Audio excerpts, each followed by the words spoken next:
Hi, I'm Raksha. I'm part of the MSc in Human Resources and Organizations program in the Employee Relations stream. This term I chose a very interesting course called as Cross-Cultural Management, and I'd like to share something that I learned in this course. Today I'll be speaking about whether cultural stereotyping is bad.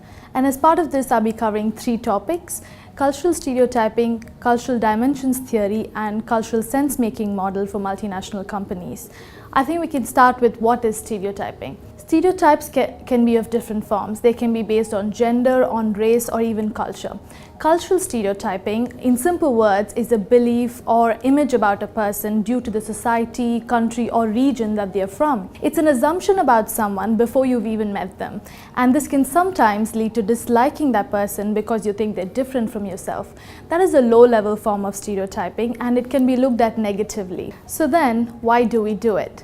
Well, it's a very typical behavior of the human cognitive system where we try to assign a set of characteristics to anything new or complex in order to facilitate its comprehension. A better way of doing it is what we call sophisticated stereotyping. So what we do here is we use theoretical concepts to understand a culture, and we avoid the negative attributions that are usually associated with stereotyping. As long as we understand that stereotype is only the first step towards understanding a culture, and that eventually with time we have to grow our cultural knowledge with experiences, stereotyping can be harmless. But if we hold on to these stereotypes, then it can lead to cultural paradoxes. We may expect someone from a cultural background to behave in a certain way because of the assumption we have about that culture, but they may behave in a completely different manner, which will make us question our initial knowledge about that culture. This is a cultural paradox. So we need to remember that there will be variations within a culture, and every individual has a unique personality.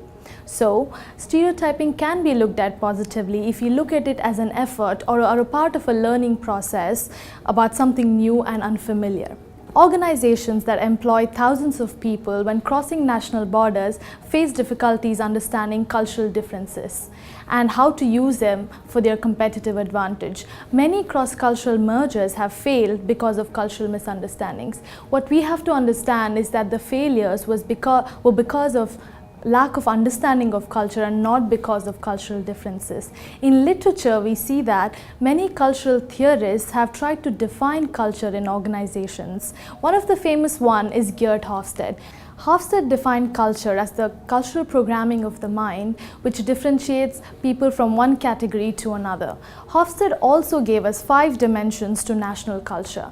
The first one is power distance. Power distance refers to the extent to which people of a culture are willing to accept the distribution of power or hierarchy in an organization. The second one is uncertainty avoidance. Uncertainty avoidance refers to the degree of comfortableness that people of a culture have when it comes to ambiguity or uncertainty in institutions, or the rules or structures that they would build to avoid uncertainty.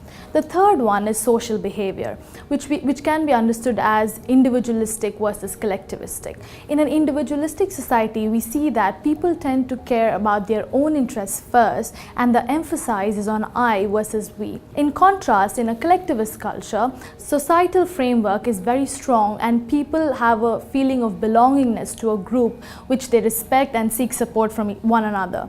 The fourth one is masculinity versus femininity. It's said that in a masculine culture, the dominant values are success, ambition, assertiveness, and material objects are given a lot of value. Whereas in a so-called feminine culture, the dominant values would be quality of life, interpersonal relationship, caring for the weak, and modesty. The last one is time orientation, and we can understand this by seeing if a culture is long-term oriented or short-term oriented. In a long-term oriented culture, they would value traditions, and the vision would be to achieve a long-term goal. Whereas in a short-term oriented culture, the decisions will be made based on situations or adaptability to the current scenario. These are the 5 dimensions that Hofstede proposed in a national culture scenario. The 5 dimensions theory can be used to understand the organization's culture depending on the country that they are from. Like for example, US companies are said to be more individualistic in nature as opposed to Indian companies where societal norms are valued and they're more collectivist in nature. Firms can also use cultural knowledge knowledge to understand employees from a certain country. Like for example, to decide on the type of hierarchy or the pay structure or the structure of industrial relations in a firm, cultural knowledge could be used. Another very important use of cultural knowledge is while training employees before going on international assignments so that the success rates can be high. In 2000, Osler and Bird came up with the cultural sense-making model for multinational companies. Here they provided 3 suggestions for MNCs. The first one is to use cognitive system as a selection criteria for international assignments. Cognitive systems are basically tells whether a person would integrate or differentiate in an event. The second one is to go beyond explicit knowledge and provide tacit knowledge, and they can do this by giving in-country cultural training for expatriates. And the final and the most important suggestion was that a company should be a learning organization when it comes to cultural knowledge. In conclusion, I'd like to say that stereotyping is a very normal behavior, and the less we know about someone, the more we will hang on to these stereotypes. And we should never assume that we know everything about a culture, and remember that stereotype is only the beginning towards understanding all the complexities of a culture. But the most important thing to remember is to have the right mindset when it comes to cultural differences. I hope you found this video interesting. Thank you for watching.